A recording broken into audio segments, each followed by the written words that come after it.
tarde, Boa ou tarde. boa noite, ou bom dia, dependendo da hora a que nos estejam a Exato, ver. exato. Sejam bem-vindos a mais uma emissão dos Estudos Centrais. Estamos aqui mais uma vez com o pastor António Páscoa, Uhum. que é um prazer voltar a revê-lo e voltarmos Igualmente, aqui a trocar umas palavrinhas, não é? claro, é sempre agradável. Ahm, Sempre agradável, temos aqui uns momentos de conversa. Isto é um tempo que nós achamos que dá sempre para tudo e depois no fim não deu para quase nada, mas pronto, também é bom sinal, também é bom sinal. Claro, claro. Ahm, Antes de iniciarmos propriamente o tema que vamos abordar hoje, queria passar a palavra ao pastor Páscoa para falar aí das aulas Sim, presenciais, não é? sim, sim, sim. Obrigado, Sérgio. Então era só para lembrar e renovar o convite. Na próxima semana, na próxima quinta-feira, pelas 21 horas, nós vamos ter a segunda aula, cujo tema nós já falámos várias vezes, é a suficiência de Cristo. E, e todos são bem-vindos. Na Aveiro Creations. Uh, não sei se o Sérgio conseguirá pôr aí a morada, Sérgio. É possível? Sim, sim, sim, Ok, está aqui, pronto, aí sim, está. senhor. Obrigado, obrigado. Então Só não basta ir tenho o ao. mapa do Google Maps, mas está a Mas é muito descrição da fácil. morada. É fácil. É pôr no Google esta morada, ele vai enviar para o Google Maps, clicam lá em iniciar e vão lá direitos. Então a entrada é livre, será um prazer ter a todos lá.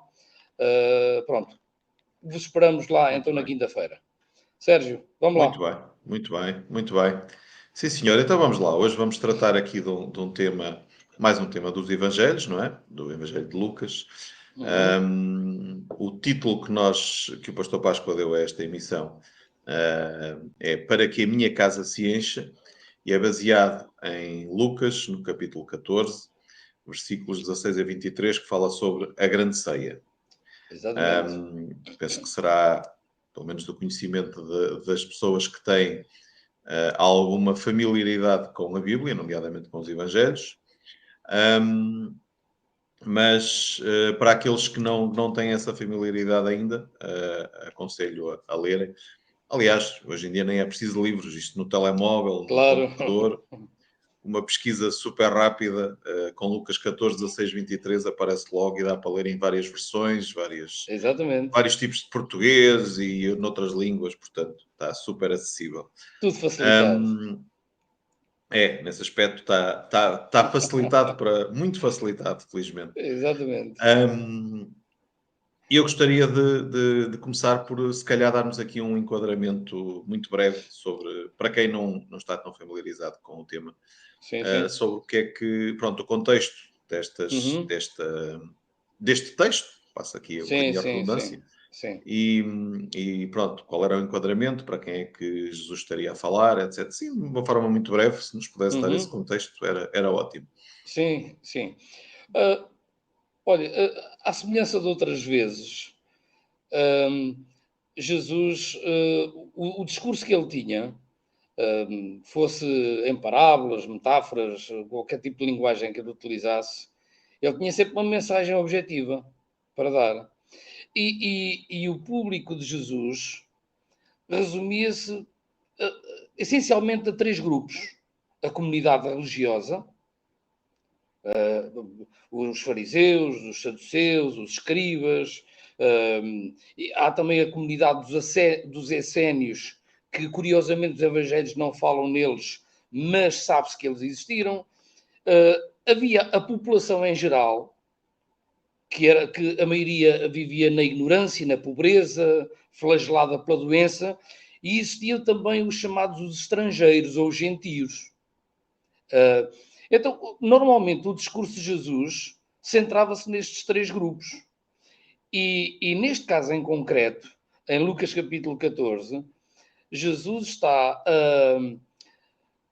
a levar a população a pensar, a população, estes três grupos que eu acabei de mencionar, a pensar sobre a casa do Pai, onde há a celebração de uma grande ceia. Claro, tudo isto metaforicamente falando. Jesus criou aquela história naquele momento para passar uma mensagem. E, E Jesus, então, de facto, quis passar a ideia de que há a casa do Pai, há um banquete, um manjar, e existem convidados. E depois o desenrolar da história tem a ver com os convidados. E então Ok. todo o assunto depois se desenrola a partir disto. Dos convidados. Ok. Exatamente. Muito bem. Ahm, então podemos começar mesmo por aí. Quem são, ou quem é que nós podemos, a quem é que nós podemos aplicar este título de convidados para a grande ceia ou para a ceia, como lhe quisermos chamar? Sim. Olha, é importante pensarmos a partir daqui. Quando se fala em ceia, hum, a ideia que estava por trás desta palavra era comunhão, era relacionamento. E por palavras mais simples, uh, na casa do Pai há uma ceia. Estava a querer dizer, na casa do Pai há lugar para relacionamento, para intimidade, para comunhão. E é interessante que a mentalidade daquelas pessoas, por exemplo, Sérgio, se alguém fosse para a rua, naquele tempo, há 2000 anos atrás, na região onde Jesus andou, se alguém fosse para a rua e perguntasse: olha, quem é que vocês acham que são os convidados de honra para a casa do Pai, para a ceia, ou seja, para estar na presença do Pai, ter comunhão, relacionamento, intimidade? Praticamente toda a gente iria dizer que eram as comunidades religiosas. Eram os religiosos. Porque esta era a ideia que passavam. As comunidades religiosas que existiam naquela altura, a ideia que passavam é que eles eram os privilegiados diante de Deus e que a população em geral, ou muitas das pessoas da população, eram desfavorecidos de Deus, amaldiçoados até. Por exemplo, há uma história no Evangelho que os próprios discípulos questionaram Jesus quando havia uma pessoa com uma deficiência física, já tinha nascido com essa deficiência, e os discípulos perguntaram a Jesus: Mestre, quem é que pecou para que este nascesse assim? Eles achavam que era uma maldição. Quem é que pecou? Foi este ou foi os seus pais? E Jesus deixou bem claro que ali não havia maldição nenhuma, que aquilo era uma circunstância da vida onde o poder de Deus tinha oportunidade de se manifestar. Mas realmente, se a população fosse questionada com esta pergunta: quem é que vocês acham que são os convidados de honra para estar na casa do Pai? Eles iriam dizer: olha, os saduceus, os fariseus, se calhar os essénios, os escribas, enfim, as comunidades religiosas que normalmente eram os mais ricos. E este conceito Deixe-me estava só, completamente enganado. Sim, diga, diga. deixe-me só interromper aqui, só para tentar fazer aqui uma aplicação aos dias de hoje. Se isto se passasse em pleno século XXI, no contexto que nós estamos É, a é o viver hoje, mesmo, é o mesmo, é o mesmo. poderíamos dizer que os convidados para esta grande ceia, e pensando de uma forma global, Sim. de todo o mundo, seriam os representantes das maiores religiões mundiais, eventualmente. Sim, sim. Ok? Normalmente as pessoas pensam assim: quem são os privilegiados diante de Deus? Se houvesse uma ceia, não é, na casa do Pai, ou quem é que são os convidados de honra, os primeiros a terem lugar em comunhão, em intimidade, em relacionamento? A maioria das pessoas diria: são as pessoas que são religiosas, que são praticantes, que têm um lugar de culto. O pensamento é exatamente o mesmo, passados 2000 anos. Ok. Mas o interessante é que aqui este texto relata-nos que os convidados começaram a apresentar desculpas para não estar. Pois. Não deixa de ser engraçado, não Pois. é? É, Com é, é tanta isso. honra, tanto privilégio e não há e as Exatamente. pessoas escusam-se, não é? Exatamente. Que mensagem é que Jesus queria passar com isto? É que realmente havia interesses que se sobrepunham à espiritualidade naquelas comunidades religiosas. Por exemplo, Sérgio, os saduceus, a comunidade dos saduceus, eram a casta sacerdotal. Os grandes sacerdotes do templo eram saduceus, que eram as pessoas mais ricas de Israel. e eles próprios achavam que eram os abençoados. Eles eram os abençoados porque eram ricos, viviam bem, como se a bênção de Deus se revela pela quantidade de dinheiro ou de bens que uma pessoa possa ter, não é? Olha que Mas, é interessante, é interessante. Deixe-me só, porque eu não sim, posso deixar sim, passar esta sim. parte. É interessante porque nos versículos 18 e 19 deste texto, os dois, não são os dois, enfim, aqui o contexto é mais abrangente, mas os dois versículos falam de dois tipos de desculpas que foram apresentadas: a compra de Uhum. uma propriedade e a compra de 5 juntas de bois. Ou seja, isto fala, quem fazia isto naquele tempo tinham que ser pessoas de facto abastadas, porque a maioria Sim, da população era extremamente pobre, não é? claro, não era a população que dizia isso. Eram Exatamente, eram eram as comunidades as religiosas, eram os elites, ricos. os ricos daquele tempo, não é? Exatamente, exatamente. Ok, interessante, interessante, sim senhor. Ó Interessante. Sérgio, eu não resisto a dizer isso. Os, os excluídos, mas nós podemos chegar um pouquinho a falar mais sobre isto à frente, mas os excluídos, os marginalizados, os chamados miseráveis, os que a sociedade nem quer até, são aqueles que têm o coração mais predisposto e aberto para Deus. Sérgio, Exatamente. as pessoas para quem é mais complicado falar do Evangelho é para as pessoas religiosas. Esta é a minha experiência. Sim. Sim, sem Esta é a minha dúvida nenhuma. experiência. Você fala do Evangelho de Jesus para alguém que não é religioso, ou até para um ateu, fica apaixonado pelo Evangelho. Fica literalmente apaixonado. Se o Jesus apresentado for o Jesus do Evangelho, de facto, qualquer pessoa fica apaixonado por Jesus. Sem dúvida, sem dúvida. É assim, é assim. Ok. Mas eu queria pegar aqui num aspecto da parábola, deste texto, não é? Sim, Bem, há aqui uma outra desculpa que eu acabei de me casar, mas pronto, enfim, os pobres também se casavam, não eram só os ricos, não é? claro, claro. Embora um casamento envolvesse algumas verbas Sim, e tal, sim, sim, sim, mas sim. pronto, ok. Mas Não era assim toda a gente. a grande ênfase está em bens, em bens. Sim, exatamente, em bens, exatamente, exatamente. Uhum. Mas há aqui uma parte que, claro, ele depois alargou aqui o convite a todos, não é? Portanto, tragam todos, pobres, aleijados, cegos, enfim, aqui uma alusão a todo o tipo de pessoas, sem qualquer tipo de exceção, não é? Sem, Exatamente. sem discriminação, estava a faltar aqui a palavra. Mas Uhum. há aqui uma parte final, o último versículo chama aqui a atenção e pode até ser um bocadinho difícil de entender. Porque este homem, este senhor diz: vá pelos caminhos e obrigue-os a entrar, para que a minha casa fique cheia. Eu não sei se esta tradução que eu estou a ler é a mais correta e fiel Uhum. aos originais, sinceramente não sei. Mas gostava também de saber se isto tem algum sentido que nós consigamos entender, porque obrigar a qualquer coisa já é algo que nos deixa apreensivos, não é? Deixa-nos logo de pé atrás. Claro, Não é? claro, Ninguém claro, gosta de ser claro. obrigado a nada, não é? Não, exatamente. Mas de facto o sentido não é esse. E aí é importante nós percebermos, Sérgio, ah, aí a palavra obrigar, que outras traduções podem usar outros termos, mas a palavra obrigar até faz algum sentido aí. E porquê? Porque normalmente, e como disse há pouco, os pobres viviam debaixo de uma nuvem negra. Porque a casta sacerdotal, os sacerdotes, os saduceus, diziam que os pobres eram amaldiçoados por Deus, eram excluídos, viviam longe das bênçãos de Deus por serem pobres. Então, qualquer pobre iria sentir relutância em entrar na casa do Pai, na casa de Deus.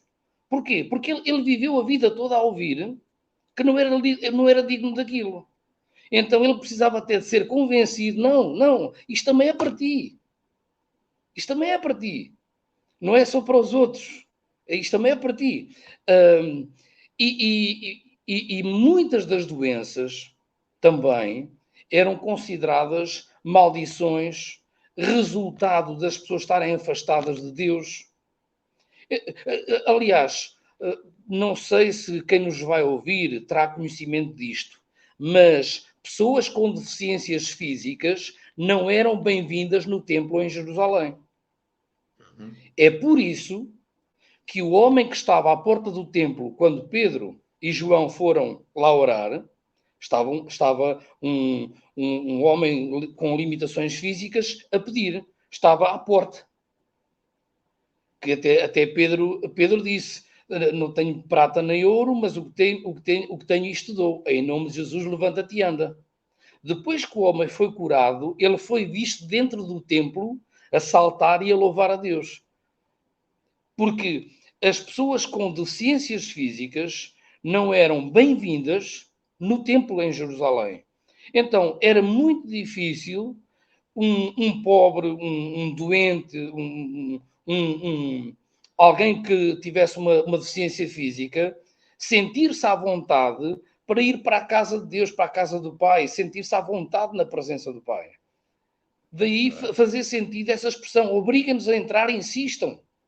Por outras palavras, convençam-nos que isto também é para eles, que eles não são Também é bom. excluídos.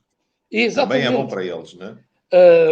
Que isto não é só para os outros, que eles também têm direito a receber disto, isto também é para eles. Daí a ser necessária alguma insistência, porque eles achavam que não eram dignos.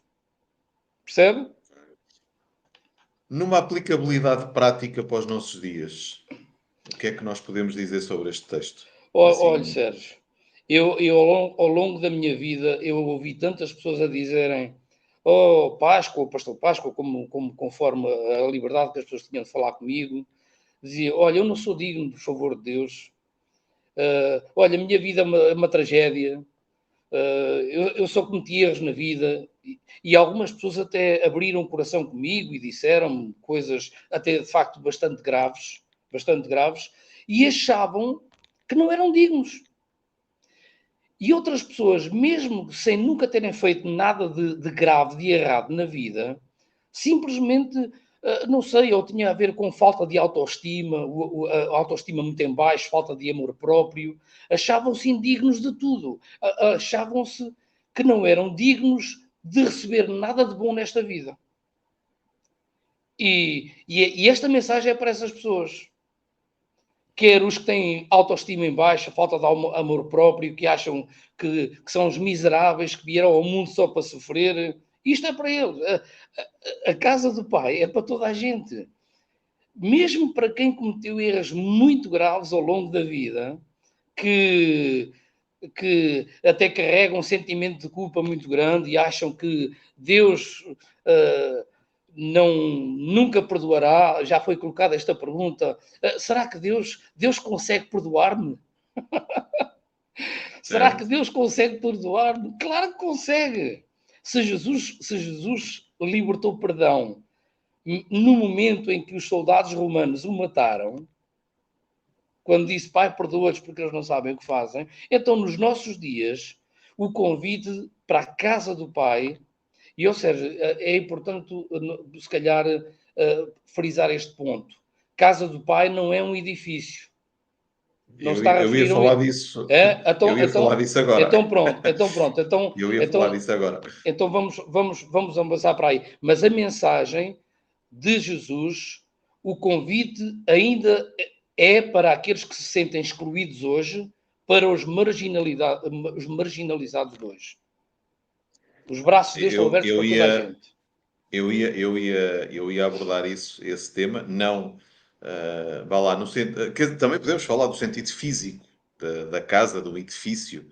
Pronto, penso que é fácil perceber que o edifício aqui não é relevante, embora haja pessoas que considerem e alguns edifícios locais sagrados, enfim, mas creio que é claro que o texto aqui é bastante mais abrangente do que isso, ou de qualquer edifício. Isto fala de pessoas, não de casas, não é? Claro. Mas, para além disso, nós estamos a falar de um texto que está registado num livro que é a base do cristianismo.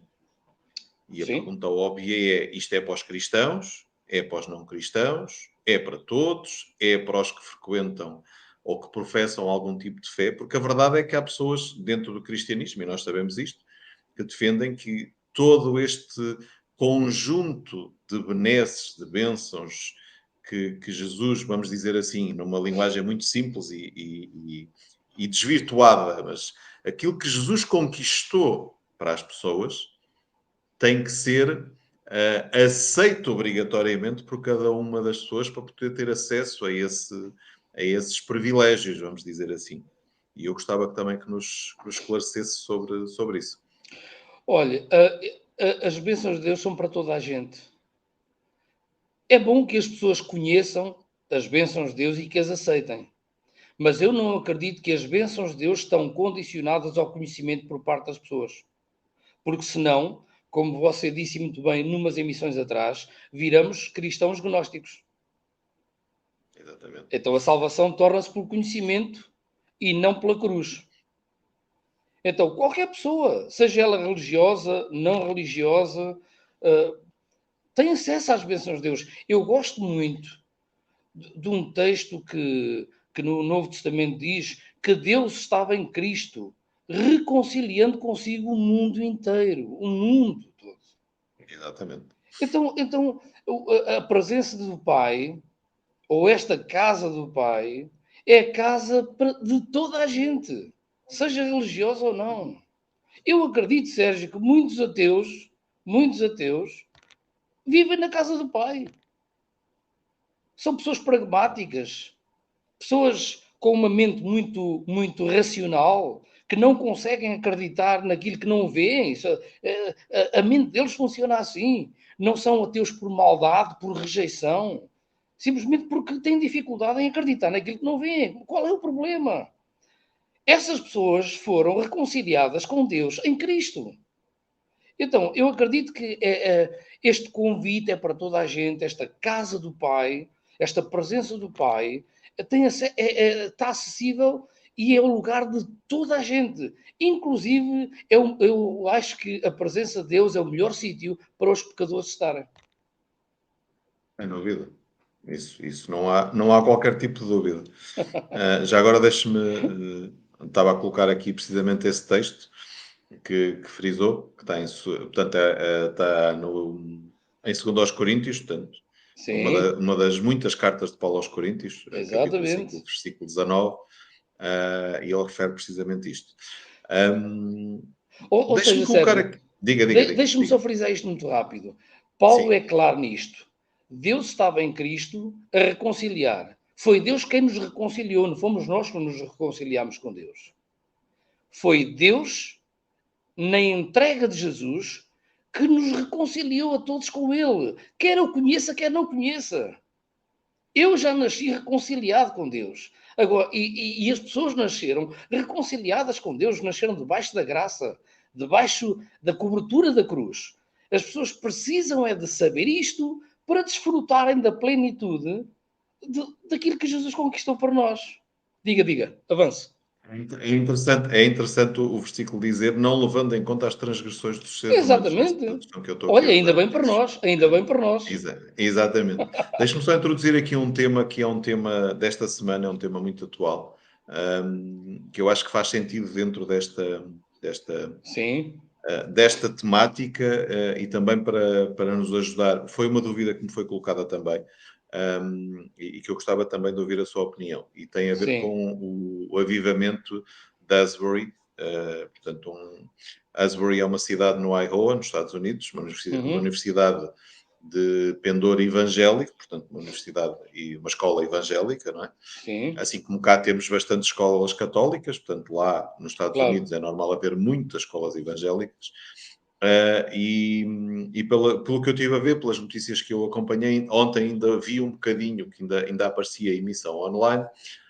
Um, Começou uma celebração, um culto, que lhe queiramos chamar, a Deus, que se prolongou por muitas horas, mais de um dia, dois, enfim. Eu, entretanto, andei a pesquisar um bocadinho e descobri, quer dizer, não é difícil, é só colocar no Google, não é que o doutor Google responde-nos a quase tudo, um, e percebi que que isto já não é inédito, pelo menos neste sítio já houve Não, várias manifestações, neste e noutros, mas falando nesse neste e noutros, especificamente. exatamente. Sim, mas falando neste específico, aliás, o movimento pentecostal nasceu de um movimento, de uma situação destas também, pronto, etc. Uhum, Não vamos entrar por aí agora. sim, sim, Mas, pronto, já percebi que isto já aconteceu noutros tempos, no século passado, umas 3 ou 4 vezes, pelo menos, sim, aconteceu agora. Um, e há relatos de transformação de vidas, de mudança na forma de estar e de ser das pessoas. Enfim, pronto. Gostava que, com certeza sabe, tem conhecimento daquilo que eu estou a falar e sim, gostava sim. também de saber a sua opinião sobre isto, porque o que as pessoas perguntam, e quem me perguntou disse mesmo, pá, mas será que aquilo é verdadeiro? Será que aquilo é de Deus? Não é de Deus? E eu, como não gosto de respostas precipitadas, epá, nem, na altura nem sabia do que é que se estava a falar, confesso, não me Uhum, tinha apercebido da situação, disse, epá, eu vou investigar, vou perguntar, vou ver e depois respondo. Se calhar aqui em direto não, que isto será transmitido em diferido, sim, mas sim, pronto, em direto para quem estiver a ouvir, talvez seja melhor dar aqui uma resposta, a sua opinião sobre esta situação. claro. Olha, hum, por princípio, esta é a forma como eu vejo estes fenómenos e acredito. Por princípio, é sempre bom quando as pessoas se viram para a transcendência, não é? Para o divino, para aquilo que é metafísico. A questão aqui, Sérgio, é as ênfases que se dão, as ênfases que se dão e a forma como a pessoa se envolve e pratica essas ênfases, esses ou rituais, como é o caso. Aquilo que você acaba de descrever não é inédito ao longo da história, mas isto tem milhares de anos. E não é só no cristianismo. Na maior parte das religiões, e eu já li N de casos, ainda hoje na Turquia isto se pratica, ainda hoje. Mas desde tempos ancestrais, há milhares de anos, existem grupos de pessoas ah, que normalmente ligadas a um culto religioso, e em determinadas alturas dão-se fenómenos que alguns deles a psicologia e a psiquiatria conseguem explicar, fenómenos de grupo, ênfase de grupo, que depois parece que há um poder de atração, e normalmente até pessoas que nem se interessavam por aquilo, mas toda a envolvência no grupo que existe chama a atenção a quem está de fora, e muitas pessoas que estão de fora depois sentem-se compelidas e atraídas também para se envolverem. Isto não é novo. Nas mais diversas religiões, isto tem acontecido ao longo do tempo. Agora, é sempre bom, por princípio, quando as pessoas se viram para o transcendente. Mas, por exemplo, indo em concreto a esta situação, por exemplo, de pessoas acharem que um determinado lugar tem a bênção especial de Deus e as pessoas querem ir orar para lá. É como se Uhum. Deus estivesse ali, mais do que se estivesse, ou com mais intensidade, do que se estivesse noutro sítio. Sim, os relatos Jesus, falam disso, os relatos falam disso. exatamente, eu li o Sente-se a texto. presença, sente-se a presença, o Espírito Santo está. Eu não estou a questionar, atenção, só estou a Claro, claro, relatar claro, e claro. tenho o máximo respeito por Não, tudo o que exatamente, é escrito exatamente. e não é isso Sim, que está sim, em causa. sim. Mas os relatos são precisamente nesse sentido. Pessoas que sentem a presença de Deus ali, que sentem o Espírito Santo ali, pronto. E de facto passa um bocadinho essa ideia de que Deus está ou estará ali de uma forma especial que não está noutros lados. Pelo menos neste momento, nesta situação em concreto, não é? Claro, mas a ênfase de Jesus no Evangelho é precisamente no sentido oposto. Que não há nenhum lugar neste planeta nem neste universo que seja privilegiado em relação à presença de Deus. A história da mulher samaritana. Mulher, nem no monte em Gerizim, nem em Jerusalém, e agora um acréscimo meu, nem em parte alguma do planeta, é lugar para buscar a presença de Deus. Ou lugar do planeta considerado santo ou sagrado. Exatamente. A presença de Deus está em igual medida em qualquer parte do mundo. Sérgio, e depois também a quantidade de tempo é fenomenal, passar-se horas. Eu sei casos de horas, semanas, horas, dias, semanas, meses e anos. Anos. Mas isto não é exclusivo do cristianismo. Em várias religiões existem esses fenómenos. Pessoas que simplesmente não conseguem parar. Eu soube do caso de um senhor em que esteve 2 anos numa espécie de transe ou uma coisa parecida, em que não se conseguia mexer do sítio. Levavam-lhe comida e água, para ele não morrer à fome, mas ele esteve cerca de 2 anos no mesmo local, e aqui, aliás, aquilo tornou-se um local de peregrinação. As pessoas já iam lá em excursão, porque achavam que a presença de Deus estava ali de uma forma especial que não estava nos outros sítios. Ou seja, Pois, e a questão é precisamente, eu pus aqui o link de uma das muitas notícias que há sobre isto, isto é apenas uma, não, nem sequer sim, é referência, pronto, é apenas uma. É pegar nisso, pegar no acontecimento, pegar no que está a acontecer, no sítio onde está a acontecer, e fazer uhum, afirmações como esta. Isto é uma pergunta, não é? Enfim, há algumas em forma de afirmação, outras são em forma de pergunta. Deus está a avivar a América. pronto, é o Porque o típico. cristianismo, pelo menos o cristianismo evangélico, enfim, de algumas vertentes, não interessa aqui estar a especificar muito, vive muito à espera do grande avivamento que há de Pois, acontecer antes de uma série de pois, coisas se cumprirem, etc, etc, pois, etc. pois, pois. E parece que dá a entender, opinião minha, pode estar errada, que querem a mínima manifestação do sobrenatural mais relevante, mais empolgante, diferente do habitual, Uhum. já se quer levar, quer-se quase forçar a história a acontecer, digamos assim, ou aquilo que se Pois. pretende forçar a acontecer. Não sei se é essa a sua opinião sobre isso, mas a mim é o que Sim, me parece. A mim sim, é o que me parece. sim, mas é típico, determinados acontecimentos. Por exemplo, os haitianos foram mais infelizes na forma como o aviso foi dado, e agora estou aqui, a ironizar um pouco. Aqui, Uhum. no caso que você acabou de referir, é um fenómeno que envolve um grupo de cristãos. Por exemplo, no caso do Haiti, parece que foi o terremoto que aconteceu há uns anos atrás, que destruiu a vida de tanta gente, e muita gente olhou para esse fenómeno como um aviso de Deus, etc. e tal. Uhum. Ou seja, mas voltando aqui a um pouco atrás, por exemplo, qual é a ênfase de Jesus em relação à oração? Queres falar com o Pai? Entra no teu quarto. Exatamente. Este é o Evangelho. Não diz vai orar para aqui, vai orar para lá, vai orar para o outro lado. Entra no teu quarto e o Pai que ouve em secreto estará lá a ouvir a tua oração. Horas, dias, semanas, meses a orar. O que é que Jesus ensinou sobre isto? Desculpem. Não usem de vãs repetições. Não pensem por falarem muito, vocês serão ouvidos. O que eu acho importante é as pessoas viverem a sua vida espiritual virada para o transcendente, mas dentro do Evangelho. Qual foi a grande ênfase de Jesus? Epá, ama o próximo. Ser misericordioso. Olha, Sérgio, para mim há mais espiritualidade, e esta é a minha leitura, é assim que eu acredito, e volto a dizer, respeitando toda e qualquer manifestação que aconteça, mas para mim é mais espiritual milhares de pessoas que saíram dos seus países e foram para a Turquia e para a Síria ajudar a salvar pessoas, em Uhum. muitos casos a escavarem com as próprias mãos, do que uma pessoa fechar-se entre quatro paredes durante 3 semanas a orar.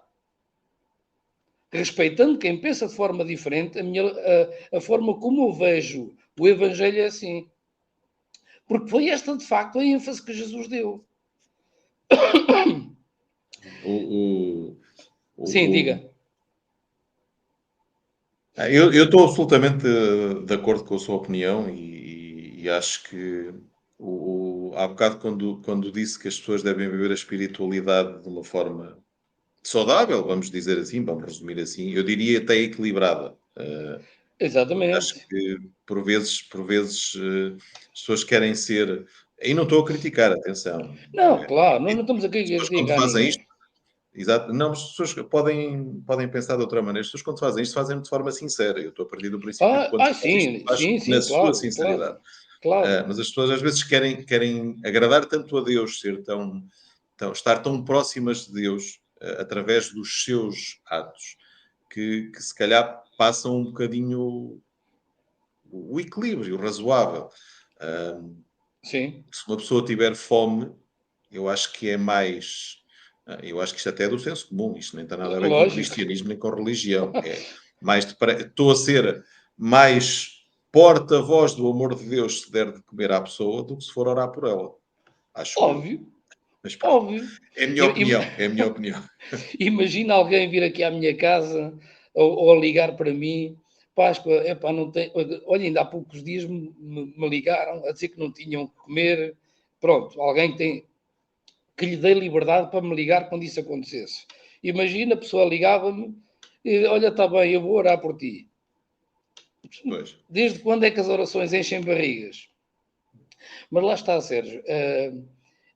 Eu acho que é importante nós vivermos a nossa vida espiritual, como disse, de uma forma equilibrada, sensata, inteligente até, mas dentro do Evangelho. Repare Exatamente. que Jesus nunca incentivou a vida monástica. O cristianismo, depois de alguns séculos da vida de Jesus, começaram a surgir mosteiros, conventos, para as pessoas se fecharem lá, para supostamente estarem perto de Deus, em comunhão com Deus. Em que parte do Evangelho é que Jesus ensinou isto? Nunca. Exatamente. Nunca. Aliás, Jesus nunca fez isto. Jesus, perto de ir à cruz, de facto, ele tinha momentos de oração com o Pai para encontrar conforto, porque era um momento aflitivo que ele ia passar, mas ele passou a maior parte do tempo com as pessoas. Aliás, no meio de pessoas que normalmente a população achava que ele não eram dignas de ele estar lá, com comilões, com beberrões. E ele nunca ensinou os discípulos a dizer: olha, vocês fechem-se numa casa, fiquem, passem o vosso tempo a orar, a adorar. Claro que a oração e a adoração são importantes, mas a ênfase de Deixe-me Jesus foi. resumir, deixe-me só resumir isto que está a dizer numa frase simples. Jesus retirava-se para orar, mas não vivia retirado. Desculpe, não percebi. Jesus retirava-se para orar, a falar com o Pai a sós, Sim, sim, mas sim. não vivia retirado. Ele Não, de maneira vivia no meio nenhuma. das pessoas. Não, de Portanto, maneira se ele é o nenhuma. nosso exemplo, se ele é o nosso Claro, maior exemplo, está tudo dito. claro. E Está tudo dito. Jesus disse aos discípulos: ide. A missão que ele deu aos 70 está no Evangelho de Lucas, e não só, mas principalmente no Evangelho de Lucas: ide. E esta deve ser a nossa postura diária. Olha, entrai na casa das pessoas, comei com elas. Isto fala de comunhão, de relacionamento, de amizade, de estar presente. Depois, em segundo lugar, curai os doentes que nele houver, ou seja, supram as necessidades deles, sejam elas quais forem, ajudem-nos naquilo que eles precisarem. E só no fim é que Jesus disse: e anunciai, é chegado a vós o reino dos céus. Nós fazemos tudo ao contrário. Vamos ao Primeiro é uma contrário. lavagem cerebral da Bíblia. Não é? Se as pessoas Exatamente. quiserem Bíblia, então o resto pode vir. É fazermos precisamente ao contrário. Mas lá está, Jesus nunca incentivou as pessoas a fecharem-se, a estarem entre quatro paredes, e nunca deu ênfase a este tipo de acontecimentos como aquele que você mencionou, com o devido Claro, respeito que todos nós devemos ter claro. por este acontecimento. Sim, senhor. Vamos ter mesmo que concluir. Isto Pois, já é claro, oficialmente a emissão mais longa que nós fizemos até já hoje. passou, Já, exatamente, já exatamente. está em cima dos 40 minutos e pronto, Claro, e depois claro, também se claro, torna claro. fastidioso para quem nos está a ouvir. Sim, sim, Pastor sim. Páscoa, muito obrigado mais uma vez. Obrigado eu. Foi um prazer relembrar mais uma vez também as aulas, portanto, neste Da caso a aula presencial quinta-feira, na próxima exato. quinta-feira, ok? Não esquecer. E pronto, e até a próxima emissão. Se não for antes, será mais ou menos daqui a um mês, mas Sim, sim, sim. vamos ver. Mais Vai coisa, menos depender de coisa. muita coisa. Ok. Um grande abraço e obrigado por este bocadinho. Obrigado, Sérgio. Um Tá? abraço também para si e obrigado por estar aqui comigo. Está bem? Obrigado. Boa Tá. noite. E Deus abençoe a todos. Deus abençoe.